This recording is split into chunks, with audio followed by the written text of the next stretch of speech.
Hello guys, this is State of the Game episode 2 for Age of Empires Online, the new Age of Empires series game. In this episode we will discuss about the basics, openings and some general tips about the matchups and generally about the game. With us we have Kedinik, who will represent the balance team. Kedinik, hello. Hi. Tell us something. Good to be here. Yeah, good to have you, man. Tell us some things about yourself. Who exactly are you? Hello? No, Kedinik, rest in peace. He died. No. Was he DC'd? Yeah, DC. Ah. Okay. He'll be back. Just give him a second. Yes. Sorry, guys. Kedinik.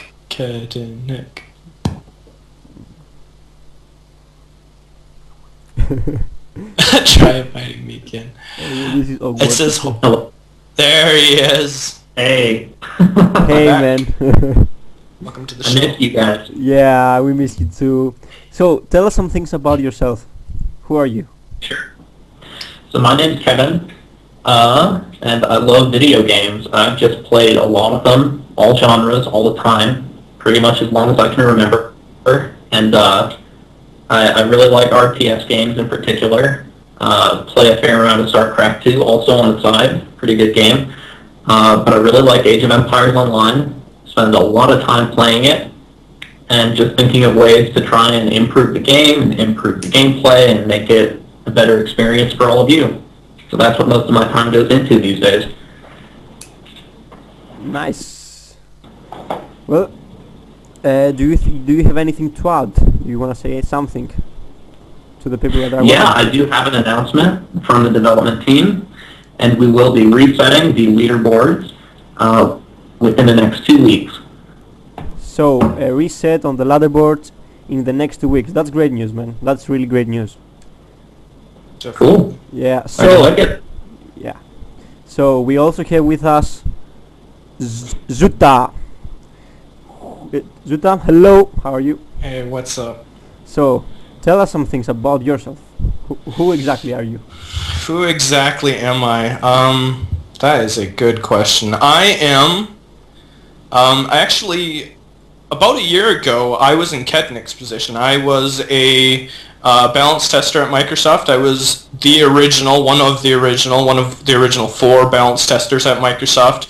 I played the game pretty much from pre-alpha all the way until about a month before release. So I can honestly say that I am probably the person who has played this game for the longest, and that's no joke. So aside from that, I'm also one of the lead administrators on rtssanctuary.com, league staff at rtslleague.org.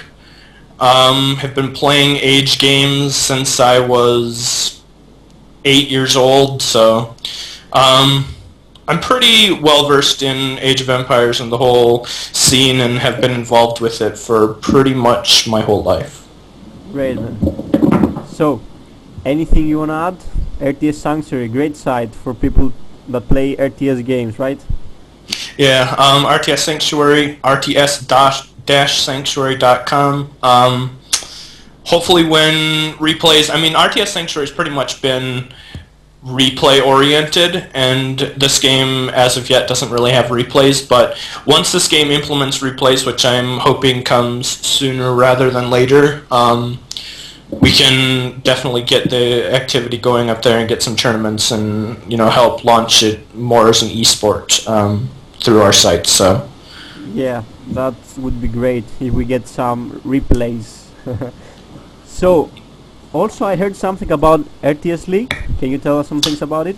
yeah, RTSL's pretty much had a history with Age games since, I don't know, they're in their 20th season, I know, for AOC, which is Age of Empires 2. So they've been doing leagues for Age games and RTS games for a long time. So the first league is actually starting for Age of Empires Online, and that's starting, I believe, I'm the one who picked the start date, and I don't know what it is. I think it's a week from today is when sign-ups close, and then the league actually starts on the 23rd of April. So if you want to sign up a team, you have a week to sign up a team. I think we already have 6 or so teams signed up. So if you got a team of 4 or more people that you want to sign up with, head over to rts-league.org, sign up your team, register for the site, post on the forums, all that good stuff. So, yeah. Team up, guys. Get your team. Begin the fight. So we also have with us Samwise, who was in the previous show as well. Samwise, do you want to add something? Well, I'm pretty sure I introduced myself last week. Everyone knows I've been a fan of Age of Empires for a long time, and I'm now playing Age of Empires online. I heard that you betrayed Egypt and you started playing some Persia. Is that true? Yeah, I'm starting playing Persia. I got fed up of losing with Egypt. If you can't beat them, join them. I think that Egypt is good, early game, but weak when Egyptians get like 140 population and they're fighting against 140 population. I think that's where they are weak. They're also, like, out of all the civs, they're incredibly skill-based. Like, they're definitely the hardest civ to play, just with the macro aspects of, like, priestesses and using all of your stuff properly. Like, they're the only civ that has, like, age 2 cav that, like, are counter cav as well, and, like, abusing camels to like their full extent can be pretty difficult to do, and just the whole aspect of like controlling everything that they have is a lot harder than the other civs. Like Persia, for example, you can kind of just sit in your base until you're 140 pop and then push out and like kill the other guy. But with Egypt, you have to be like really smart with your raids and how you macro. Exactly.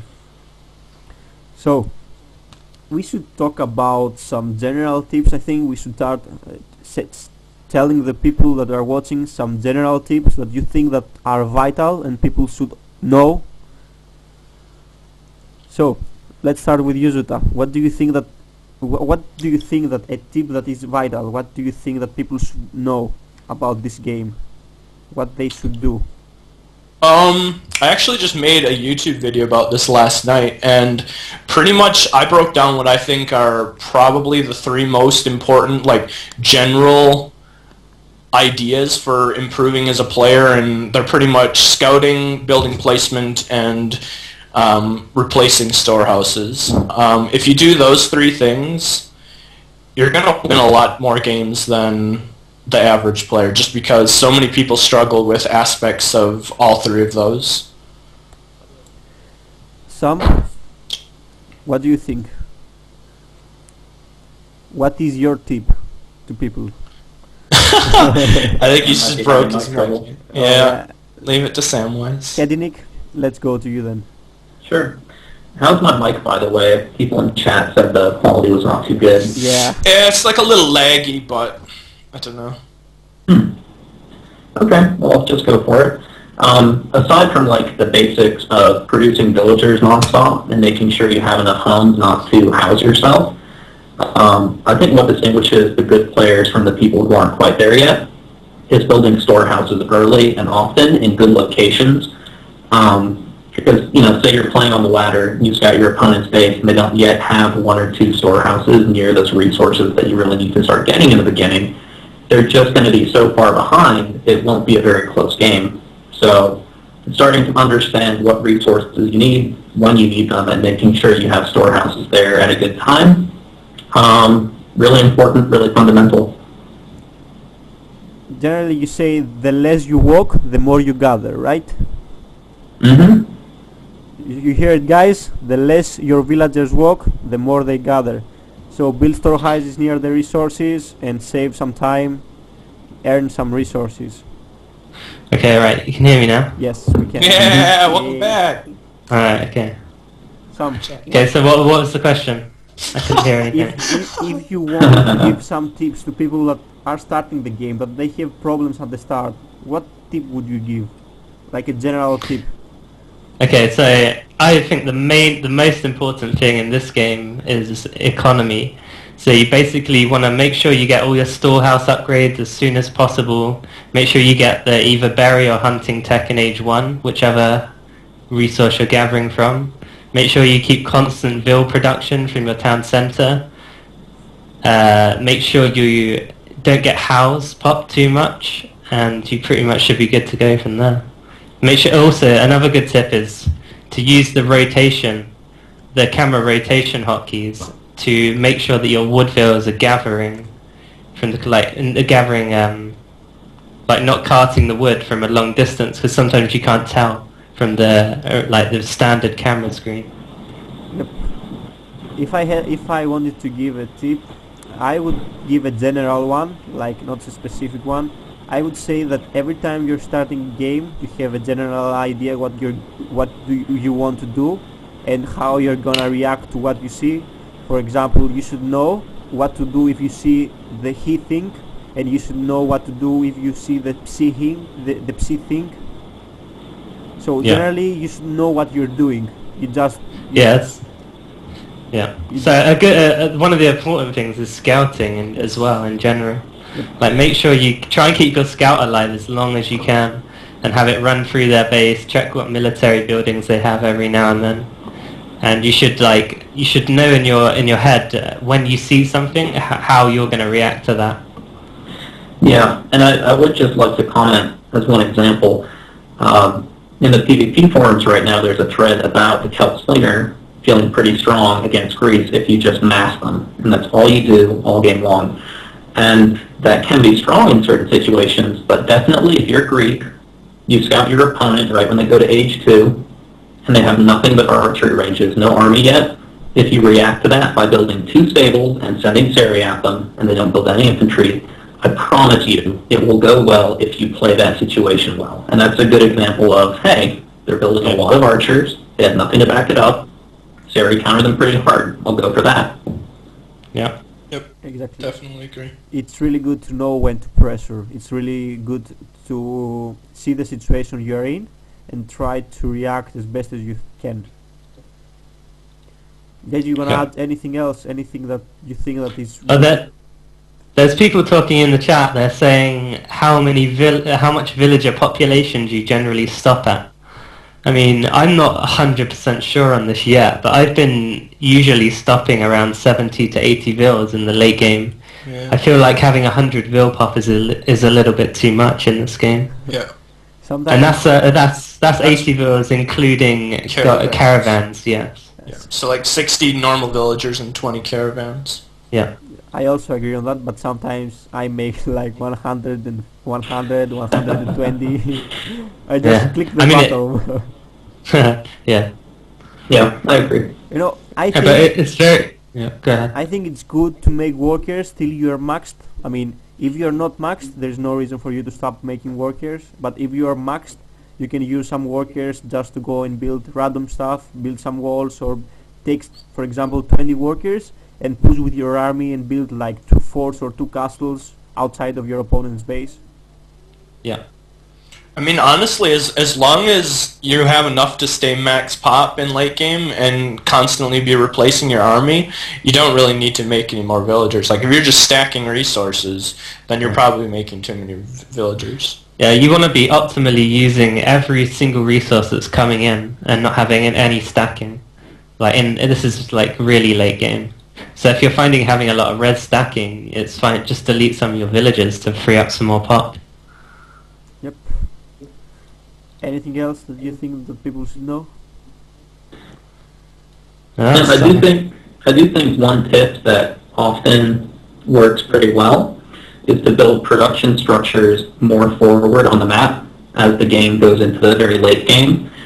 Not only do you get your troops into the fight more quickly because they don't need to walk as far, but it gives you some map control where just your production structures, that gives you some scouting information if someone tries to raid you too. Yeah.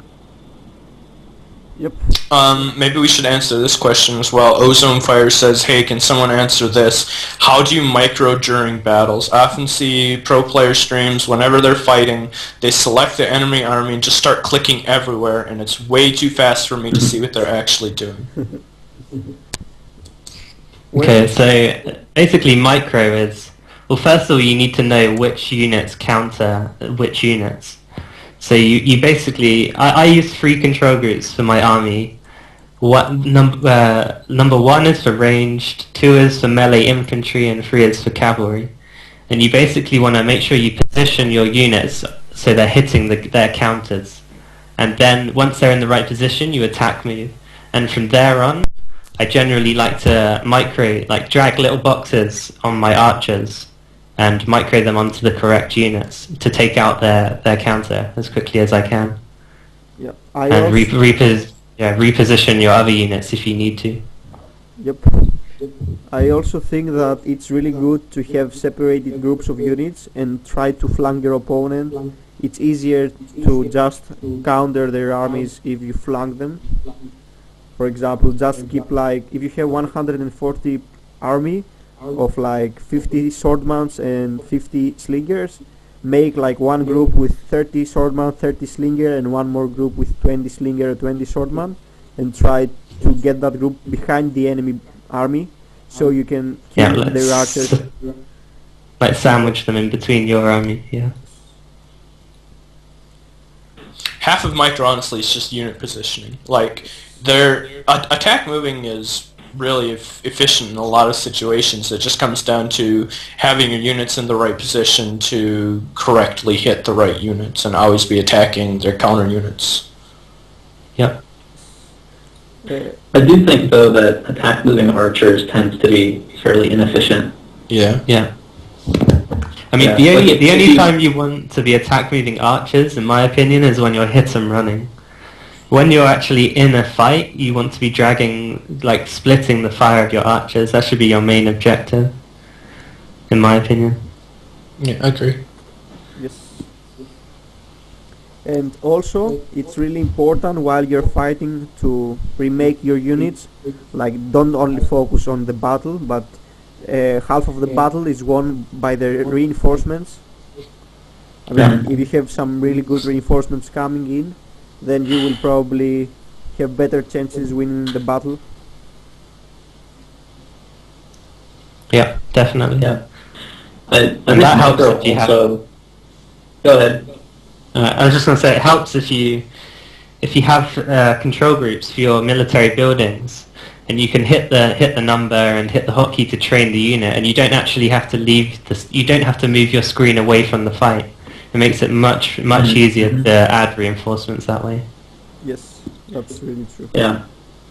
And I think micro also comes down to experience a lot of the time, where if you've never really been in that situation before with your army against a certain other army, you might not really know what is effective and what to do. But just by playing a lot of games, and if you're not afraid to try new things, you start to build kind of this set of knowledge where you know, okay, this micro trick worked before. I moved my slingers in this way and they kill the archers really well. And if you just play a lot of games and you're not afraid to try new things in battle, you'll discover effective techniques. Yes. You actually need to play games. You need to be active to play games, and by playing games you get experience. That's how that's how RTS games work. You must have experience to play the game at the level you want to do. Yeah. And don't forget, one day I heard Whitera, a Protoss player from StarCraft 2, saying more DG, more skill, and I actually believe that so much. I mean, the more good games you play, the more your skill increase. Even if you lose every single game, you become better and better. After each loss, you become better. Yeah. Yep. Definitely, you should. A general tip for people trying to improve, or just in general for RTS games, is don't always play to win. Play to improve as a player. I think that's something that a lot of people don't do. They would just do their cheese strategies that will win them some games, but they don't actually learn anything out of it and won't improve. So you should be looking and make sure you think to yourself after each loss, what did I do wrong here? What could I have done better to win this game? Exactly. It's really important to learn from what you're doing and not just only play.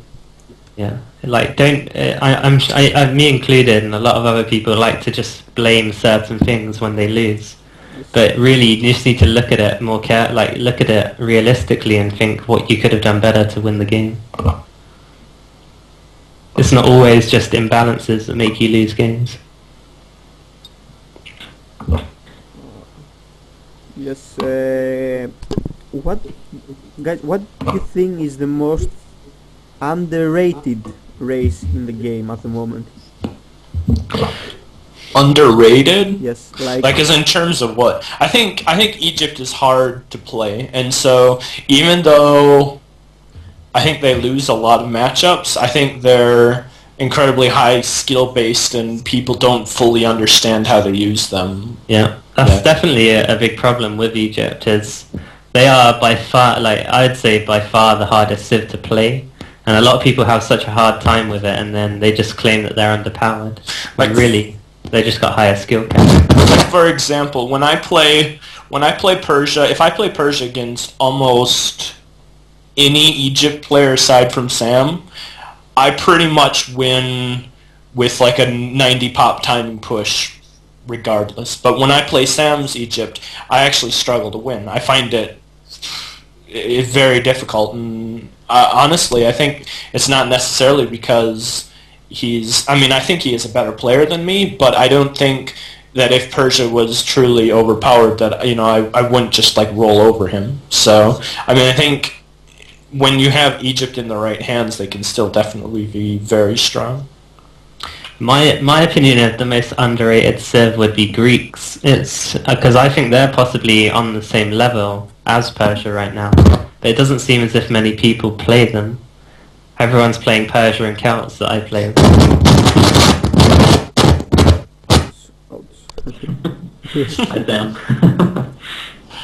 Yeah, I think that Greek third age is really, really strong. I mean, their units, hoplites and peltas, are like death balls.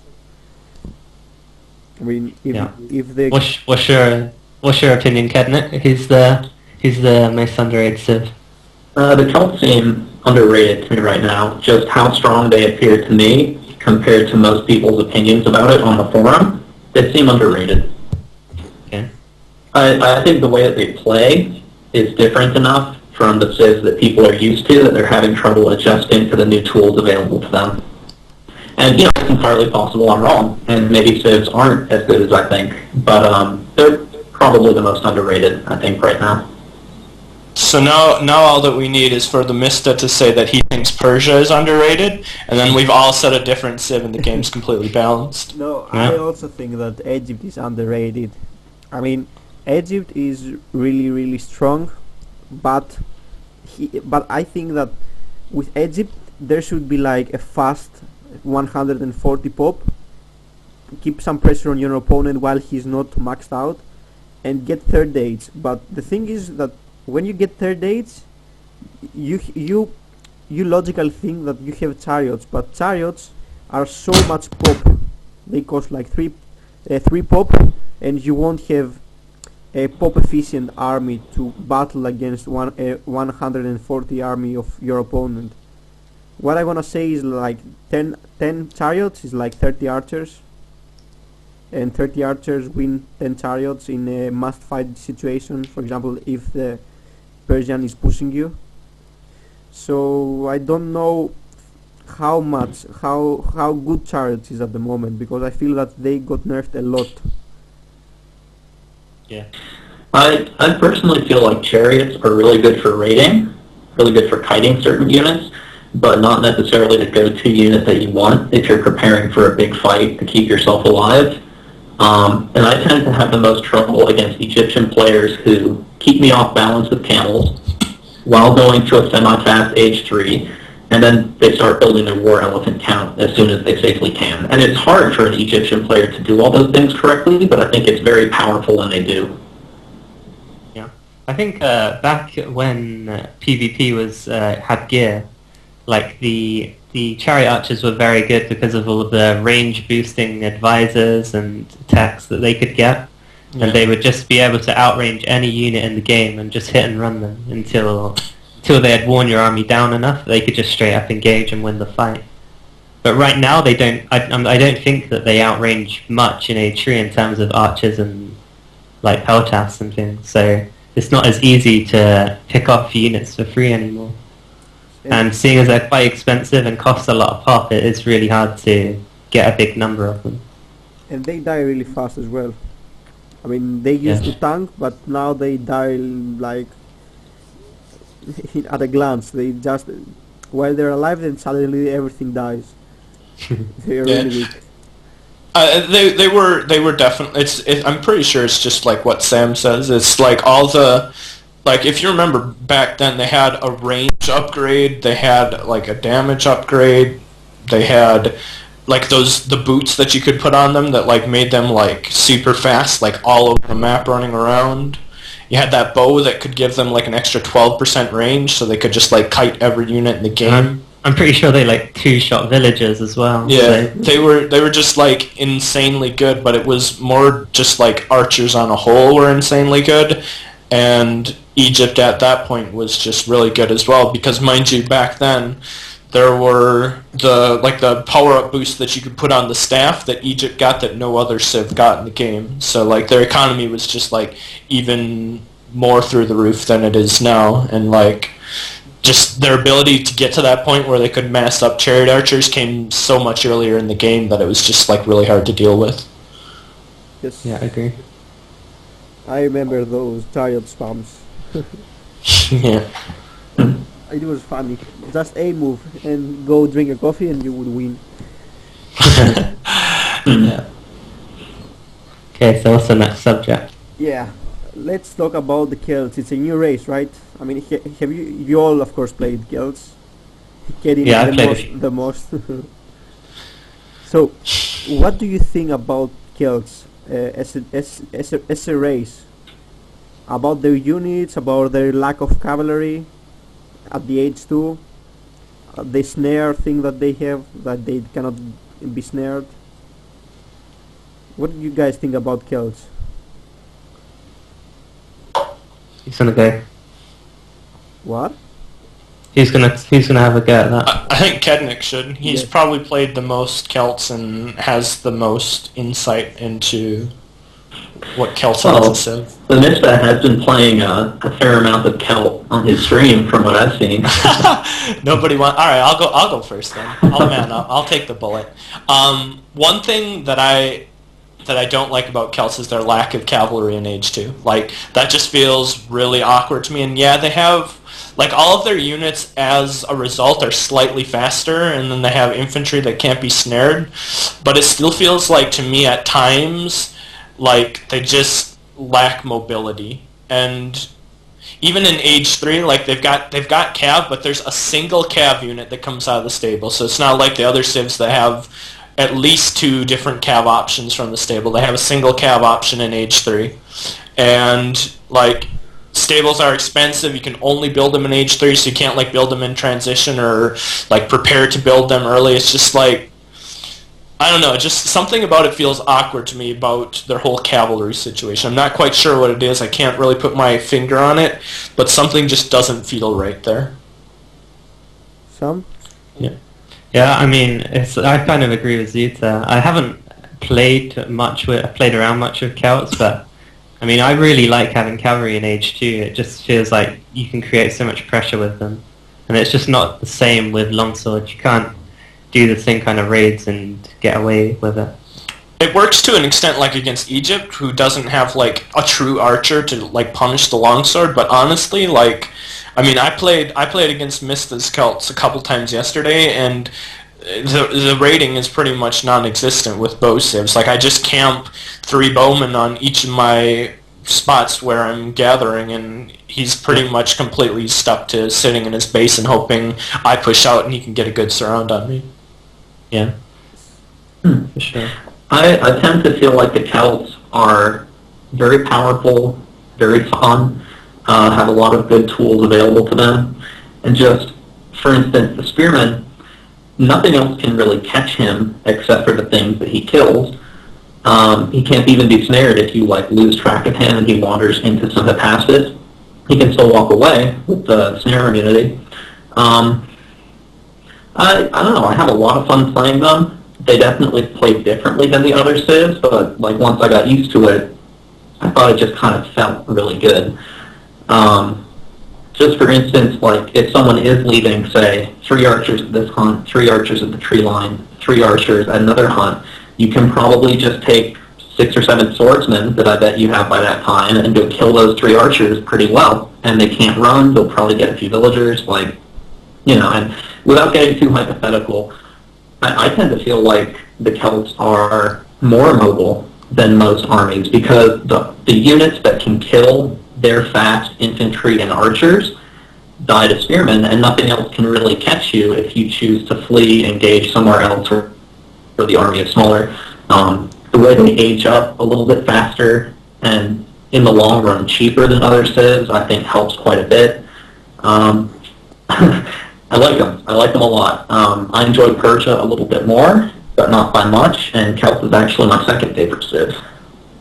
Yeah, I mean, I had like, just thinking about it, I thought that Celts were going to be a bit weak to cav, but then I remembered that their spearmen can't be snared, so that is a big factor. Like, it's much easier to micro a spearman in a fight if he can't be slowed. It's much easier to get him onto the cav. It's true. Well, for me, my opinion is I played around 200 games with Celts, maybe more. I think that they're good, but as Zuta said, they have lack of mobility against bowman-based, Toxotes-based civs. You said that you can send 7 swords against to raid, but if your opponent is good, and your opponent will be good if you want to have a good game, he will take notice. He will take a notice of it. I mean, he will hit you, go back, hit you one again, and you lose 1 swordman and you kill nothing. I mean, if you commit to kill those archers, by the time that you will arrive and start hitting, 3 more archers will come from behind, and you will lose even more swordmans for no reason. I mean, it's not that you do so much damage and you will get away by killing 3 archers really fast with 7 swordmans. So basically, you will lose swordmans against Toxotes for no reason. It really depends on like how his base is set up. Yeah. If he's hunting a long way away, then what Kedinik said is perfectly viable. You can definitely just take a decently large number of swordmen and raid that hunt at almost no risk. But if they're close to their base or close to their military buildings, then they're definitely going to have reinforcements in time. Yes. So it makes it very hard to raid early game. So yeah, I mean, I would definitely agree that if you're going against a Greek opponent and he builds a lot of talks and positions them well and controls his army well, that's probably the scariest thing for a Celt player in H2. I mean, I think it's manageable. But definitely, like, the biggest obstacle for a Celt player is winning a big pitched battle H2 against someone who has a high tox count, because they do kill infantry very quickly. What do you think, like, I don't even know if it's necessarily a high tox count, but like against Greek especially, like, the mix of, like, Hippaspis and tox and maybe a few cav, like, that, I think that is really hard for Greek, or for Celt to deal with in that matchup. Yeah, I was discussing this with Mr. earlier, and I feel like it's quite like the cav, because you can micro the cav so well against the melee units. You can just bring them in when they move their spears forward. You pick a few off, move your cav out. It feels like it's easy to out micro the Celt army. But, I mean, I'm not sure on that because I haven't tested it or played the matchup enough to know. That's just like how I feel right now. But like with a lack of cav, how do you deal with like Hippaspis, which are pretty like tanky units, like just slamming right into your front while the tox just hit from behind? Like your slingers aren't ever really going to get in a position to hit the archers, and if they do come out of position to hit the archers, then if you have like even 5 cav, then it's really easy to punish them. Yeah, that's a good point. Because the archers automatically hit their counters in a lot of situations. Yeah. And that is what makes them so strong in H2, I think. And that's to say, Egypt had the same problem there, is their slingers are never really in position to hit the archers. It's very hard to get through the tank line until you can hit them. And mainly one really important factor in this is that Toxotes, they have high DPS and they also have a multiplier, a big multiplier against infantry. Not like bowmen who have way lower DPS and a smaller multiplier. So Toxotes becomes so deadly against swordman. I think that one Toxotes kill with 3 hits or 4 hits swordman. So you can imagine that he doesn't need to have like 30 Toxotes, he just needs to have like 15 and only Hypaspis, and the battle will be like one-sided unless you're defending in your base and you have like reinforcements. Yeah. But the whole point is not to be in your base for the whole game. I mean, if you wanna push, if you wanna raid, you don't have that option against Greeks. You just have to camp and wait for the best. Yeah, I mean, there's different kinds of pressure that you can create there. You can, you can bring larger groups of armies to where you know they have a small group of army, and try and like pick off a few vills or pick off a few units if you see them defending in their base. Yep. Okay. There's a question in the chat by Azadazu, who said, how is a good base built? And that is, I wanted to answer that question. Where was it? I can't find it now. Oh yeah, can you give more tips on building base? How is a good base built? And that is really match. You want to try? Yeah. Okay. Oh, your mic cut out. Yeah, your mic cut out. You're fine now, though. Go for it. Yeah. So in certain matchups, I mean, in general, I like to use my military production buildings and my houses to like create a wall around my base, like a natural wall of my buildings to protect my villages inside. Like, for example, I would build a wall of buildings across from one wood camp to another to completely like cut off that entrance. That's a good. I mean, that's mainly when I'm playing Egypt. I like to do that because it's good to have your slingers behind a big building wall to stop any melee or cav getting to your slingers, and you can easily win the fight that way. Yeah, if you know you're going to be defending in your base with ranged units, you just want to pack the buildings in a line as tightly as you can, so that the enemy just doesn't have a chance to pass through. If you're the one fighting with cav or with melee units, like, you want to be a little bit more careful for like leaving yourself openings to get around and flank with and stuff. Yeah, but I do think, especially for the Celt Civ, it often makes sense not to really wall your base off. Because if someone comes and pushes you, your slingers don't have the range to really fire back from your side if you do a hard wall off, and your units tend to do better based on their speed, trying to get flanks, getting a lot of surface area, so walling off is often defensively kind of bad for Celt in my experience. Yeah, I agree. I mean, if you're making a lot of melee units, I generally try to build my buildings behind my TC.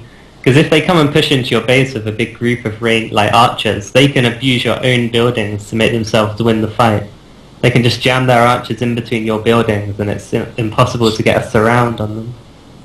Well, so you definitely want to try and leave your buildings more open. With Celts, I tend to make narrow chokes in front of my base where my barracks is. So in case my opponent attacks and he goes for the kill, he will have to fight in like small chokes where I can take advantage of the position and just delay for more reinforcements to come to kick in inside the battle. Yeah, for sure. I think one thing that we aren't seeing enough at the moment is the use of watch posts. I think they could be very important, like into the mid game when you have to start leaving your natural resources around your TC. You can like see where they're moving their villages to, and it makes it much easier to raid if you know where all their villas are gathering from. Yeah, there's a question in chat from Aries RTS.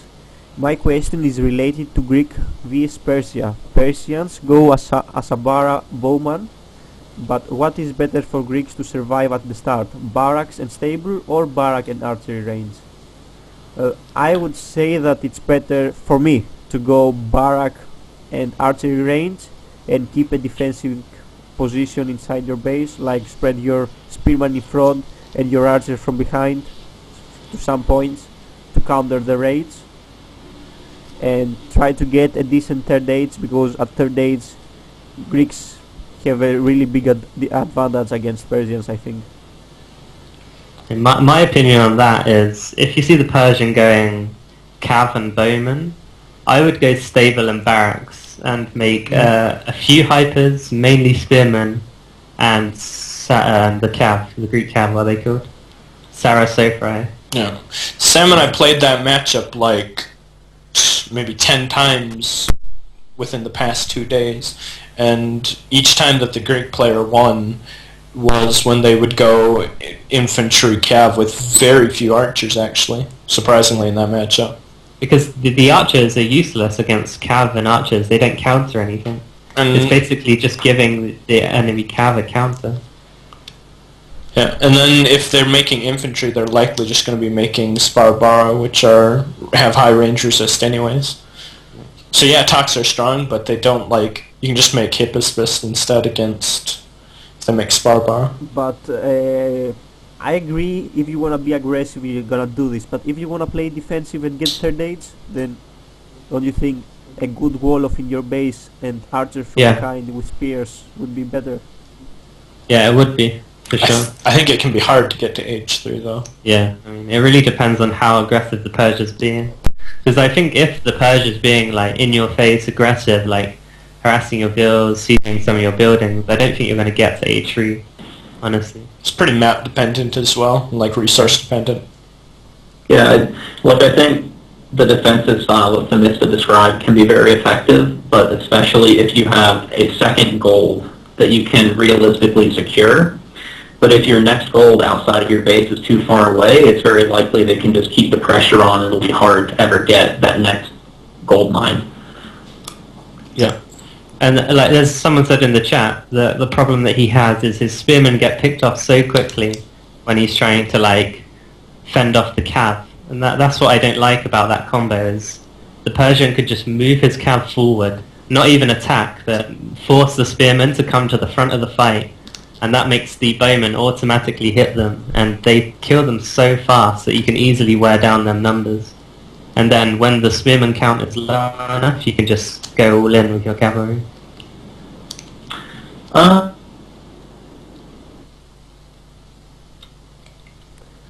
Hello? Did we lose Kedinik again? Yeah, I think he's gone. Rest in peace, Ked. No, there he is. There he's back. Hello? Yeah, welcome back. Hi. Yeah, I just feel like, let's say the archers are hitting each other, talks against bowmen. That's kind of, pretty even, but if you're defending and they're wasting the occasional arrow on buildings that are getting hit here and there, that's going okay for the Greek player. And if they decide to commit with the Asabara, then you commit with the spearmen. And until that point, you keep them behind your archers. I think that usually goes pretty well. Yeah. I mean, it's obviously player dependent on how they microdate. It's all down to unit control, really.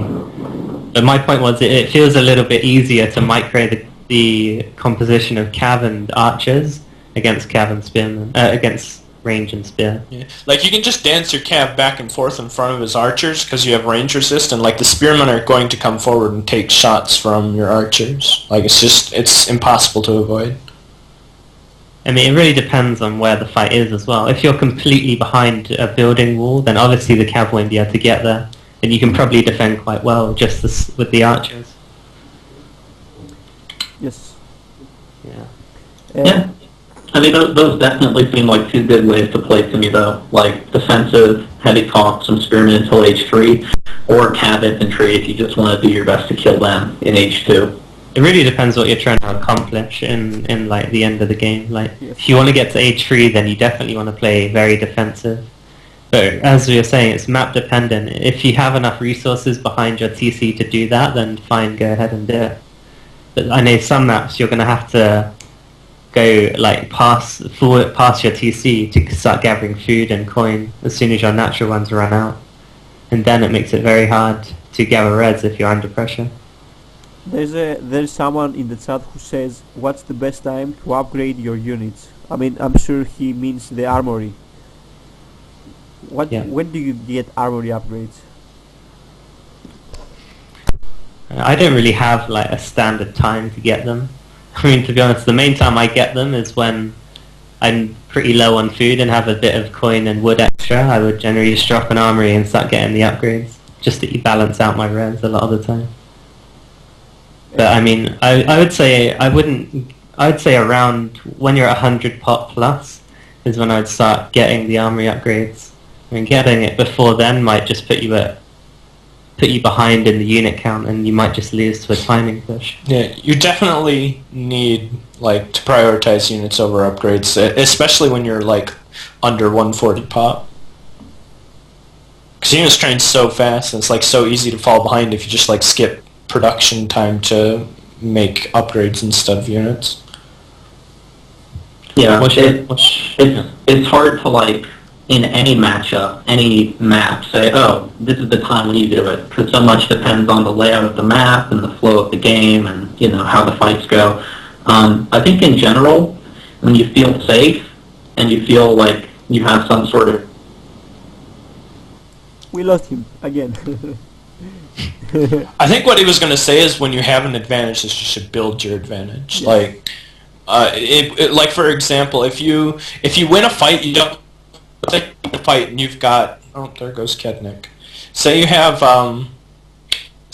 like, I don't know, maybe 15 units left over, and it's not really enough to effectively push into his base and just kill him, because he's just going to be reinforcing from his base. So take those units back, go back to your base, or harass a little bit, but don't lose those units, and then start getting upgrades while you're making reinforcements. But you should never just like be like, this is the time when I'm going to get upgrades, and that's what it's going to be.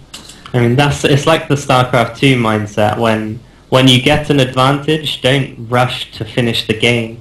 Just go back, regroup your army, get some upgrades, and win the game. When you're ahead, stay ahead. Yeah, yep. Exactly. Don't try and rush and end the game before it's like when you win a fight, you can take a position and try to put pressure on your opponent while you put your economy or your advantage into something better. For example, if you win a fight, you can push, force your opponent to reinforce and put him into a defensive situation, and you can just go third age, get better units or get upgrades, get more economical upgrades, throw some barracks. But it's good for your opponent to know that you're out there and you're out of his base. You don't need to fight. You just need to put some pressure. Just don't commit. Can you guys hear me? Yes. Yep. Yeah, we can. Okay, cool. Yeah, I think Thomas finished my thought pretty well from what I could catch. Get ahead, stay ahead. Yep. Although I do think one particular situation where it's like extra enticing to go for the upgrades is when you're like late age 2 against Egypt and you're close to max and Egypt has just gone to age 3 and they're starting to tech up and build their age 3 advantage, and it's kind of going to be hard for you to compete economically. That often feels like a pretty good time to grab a few upgrades and just try to kill them. Yeah, definitely. Yep. Okay, so what else have we got? If you guys could give some openings for certain matchups that you think that they are, how can I say, that you think that they're important. For example, Egypt against Persia, when the Persia opens with a barrack, with Sparabaras, and put pressure on the Egyptian early. If you could give some openings to the people that they're watching, what openings they would be? I can give my Persian opening, which is pretty effective in almost any matchup. I guess you don't really want to do it against Greek, but it's really quite good against Celt and Egypt. Basically, you start by sending your first 3 villagers to your hunt as soon as you can. Build a storehouse on your hunt after killing it with your scout. Get the food gathering upgrade for the hunting dogs. Yep. You want a total of 5 people on food, and then you want to send your next 8 villagers all over to wood. You want to build 2 storehouses on wood, get your wood income coming. Your first 200 wood after you get all 3 of your storehouses drops a barracks in age 1 in a defensive position. Not in a defensive position, in a position where it's going to like help you defend your wood line or your berries or whatever. Start training Sparabara as soon as that's up, and then click to age at between 15 and 17 pop. And then pretty much from there you just pretty much adapting to what you see. Yeah. And you just pump out Sparabara and Bowman. the follow-up is what's your army composition? Sparabara and Bowman, right? Well, Sparabara Bowman, like against Egypt and Celt, after that I usually try and drop 2 archer ranges, but against Greek I think I would drop a stable and then maybe an archer range and just go like 1-1-1. Okay, so my opening against Persia as Egypt, is that what we wanted? Yeah, let's hear it. So in age 1 I would send my first 4 vills to the nearest hunt, obviously killing the hunt with my scout, and sending my priestess to the hunt as well, getting the hunting dogs upgrade as soon as the storehouse is finished. And from there I send my next 8 villagers on to wood, and as soon as I have more than 4 villagers on the wood camp, I then transfer my priestess onto the wood storehouse. And then once I have 8 vills on wood, I put a couple onto coin. Age up as soon as I have the res to age, building it with one of my wood vills.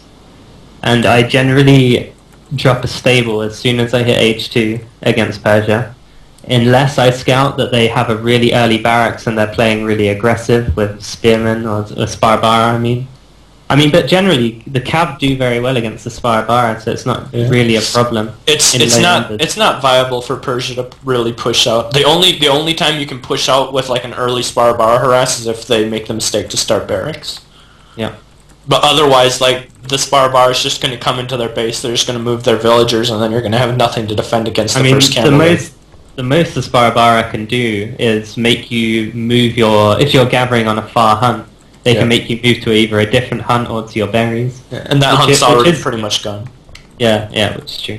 Okay, so then after I have the stable, I get a few cavalry.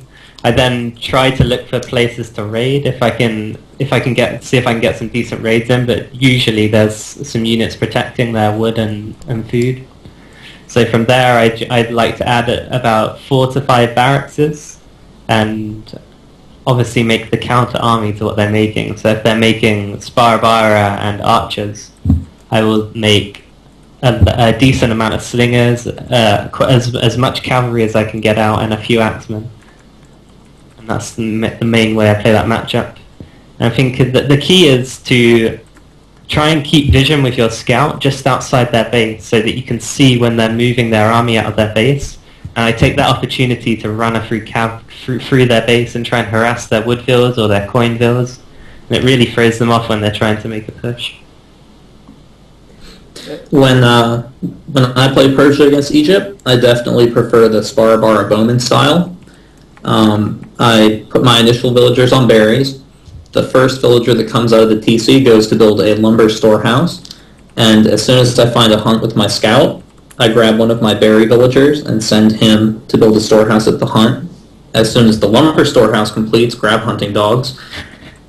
Send 1 villager to the berries, so 3 there. And as soon as the hunt storehouse finishes, send those 3 straight to that hunt. I like splitting villagers on the deer. I think it makes them a little bit more efficient if they're all on a different deer. Yeah, I try to do that. Yeah, it's pretty good. Build a second lumber storehouse once you have the money, and keep your villagers split up on the trees. I like to build 1 barracks as soon as I have 200 lumber, and keep rallying more villagers onto your lumber line. Once you have 200 food, 200 lumber, which should be around 16 pop, that's usually when I age up. If I scout that my opponent is not going camels, then I usually feel a bit safer to age up 1 pop later, which is kind of a little bit more greedy, but it's easier to have enough lumber to build up your archery ranges as soon as you hit age 2 if you age up a little bit later. Yeah, it is. It's true. It's Yeah. really risky though against like Celts, because if they against Celts or Egypt, if they do start with like one of those fast moving units, like you're gonna be just a little bit slower with your archers, and Yeah.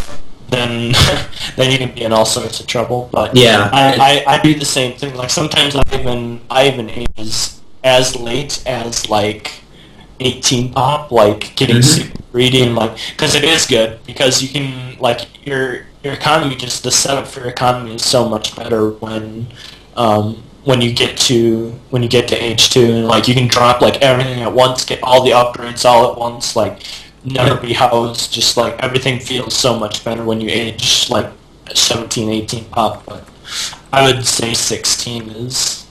Yeah, like 16 keeps you a lot more safe. But if you like scout enough to know that you're probably really safe, it can be nice to age up 1 or 2 villagers later. And then just grab your gold, get your eco upgrades, grab some hunts, and you usually have to play pretty defensive, especially if they're being aggressive with camels, and try to scale the number of defensive spearmen you have positioned in different places around how many camels they're hitting you with, and ideally you just kind of hang back, build out of your production structures, add more barracks and archery ranges, and between 100 and 140 pop, it usually feels like a pretty good time to start leaning on your opponent. And if you just dance your Sparabara to keep his slingers from hitting your bowmen, and use the bowmen to kite everything else, that tends to be really efficient. And often you can just kind of choke them out and wear them down and kill them in age 2 with this technique, unless they play really well. I would like to give an opening for Celts. Like, I feel like I've tested a lot of openings, and I feel like this is the best at the moment. I feel, in my opinion, it gives you a 15 population age up with a barrack. Also a barrack started at the 15 population. So I think you get like a really fast age up with some really good wood and a barrack ready. As soon as you age up, you get your first 3 workers, you go to hunt, you get 3 workers, you go to wood, and then you get the next 2 workers you make, they go to a second hunt spot, you build a storehouse, so you actually have 5 workers on food on 2 different spots and 3 on wood, and then you create a 4th worker who starts building the houses, and you keep making workers till you have 15 population on wood, and as soon as the 15th worker is out, he builds a barrack and you age up.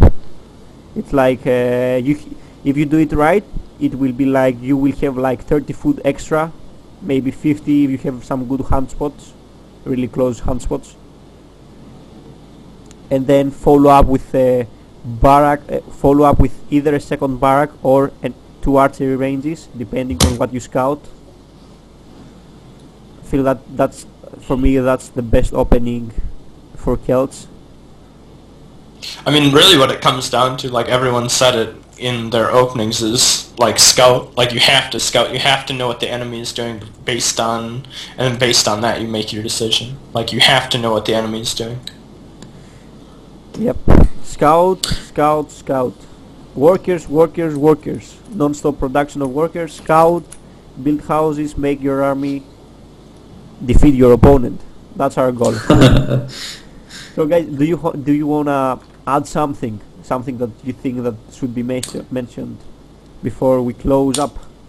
Yeah, I did see in the chat someone was asking if there's anything else I can say about the future, and I have been authorized to mention that we have a lot of big changes coming out. Like, I can't give details, but within the fairly near future, a lot of big changes will come out for the game. And kind of specifics? I mean, I can tell you I've been doing a lot of the internal testing to look at these changes and tweak them and try new ideas and see what's fun. And I think a lot of these changes that we've put out just are so good for gameplay, that we're working to put out. So that's all I can tell you. I'm really excited about the changes. I can't wait until the date is finalized where our team can actually announce what these changes are and when they're coming out. But we have a lot of really big things coming out in a patch. And I'm really happy for them. I think it's just so much fun to play with these things we've been working on, and I'm really excited that you guys will get to play with it too someday. Someday. No, yeah, it's not today. Yeah, it's. I'm sure that it's gonna be. Yeah, it's gonna be good, and it'll help just the whole nature of the game improve as well, and get more people interested in it and stuff. So that'll be great. Yeah. And I have just been messaged by the community manager that we will have more official news coming out next week. Great. Fantastic. Sweet. That's great news. So we should wait for an announcement next week for those new things that we just talked about, right? Mm-hmm. That's great news. I also I think that you have some codes to give in the chat. Am I right? I do. Mm-hmm. Great.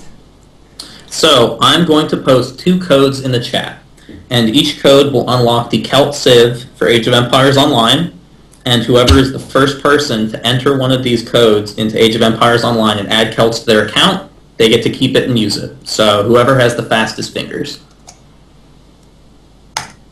Be ready, Samwise. Be ready. Yeah. Go, Samwise. Go. I got my Smurf account ready. Let's go. I've got both of my Smurf accounts ready. I'll race, yeah. Good luck, have fun. Stefan asked why you stopped working at the balance test as Zeta. Yeah, I answered. School. I had school. I was only signed on a 1-year contract. I went to Microsoft knowing I was going to only work there a year, knowing that I was going to go back to school after a year. Really, he just got the boot. I got kicked. They didn't like me. No, I still know 90% of the people that are working on the game. I think they changed GMs at some point while I wasn't there. Yeah, and even in the time that I've been here, like some of the things that we've tested or thought about or changed were even based on games that members of our team played against Thomas on the server, or ideas that Thomas sent to us because he still talks to so many people on the team. Yeah. I also left a notebook. I remember specifically when I left, I handed Milo a notebook of stuff that I thought was important, and it was, I don't know, maybe 8 pages of handwriting scribbles that I deemed to be important enough to keep, and hopefully some of that stuff has made it into the game. So it's good to see that like some of those ideas weren't forgotten, have been used. So you know, eh? that's how you know. That's how you know you made it to the big time, Samwise. There was one code. Did someone get it? Yep, someone said that he got it. Yeah, I got the code. Zutazuta. Congratulations. Cool. Did you have another one that you're going to post? I posted 2. Oh, did you? You did? Mm-hmm. Right next to each other. I only see one. Yeah. Yeah, I only see one. Only I see BQ2P7. That's the one. You don't see TJ? No. No. I think better replace that one. I've got it in my window. I guess maybe Twitch's chat window is having some issues. I'll post it again. Maybe some people got it. It seems like the chat is a bit delayed sometimes. There you Okay, you guys see that one? Yep, they do. I think it's like their anti-spam feature, just like in Twitch TV. So like you can't just like spam the chat. So it doesn't tell me it wasn't posted. It just doesn't go out. Yeah. Stealth mute. Yep. So guys, I think we should. It's time to close the show. It was really cool to be here with you. So, anything else you wanna add? Last, Zuta. Yeah, I'll just put a shameless plug-in for my YouTube. My YouTube is pretty much dedicated to Age of Empires Online, so if you go to youtube.com/Zutazuta123, and then look me up on Own TV as well. My username there is Zutazuta as well. So I'm streaming pretty much every day and posting new videos once or twice a day. So if you want to check those out, subscribe. I really appreciate it. If you don't want to subscribe, I won't cry. So. Sam, you wanna say anything else last? No, I think we've pretty much covered anything. I mean, hopefully in the future, when I get a better internet, I can start to stream and upload videos as well, which I would love to do. It's just my internet is far too bad right now to do any of that.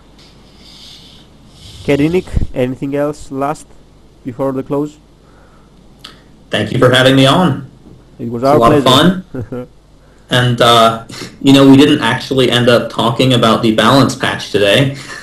But I had plenty of fun talking about other things. And in the future, when other balance patches come out, we'd be pretty happy to, send one balance guy to hang out with you. And if you'd like, talk through the changes and how you feel about them. Yeah, that would be great.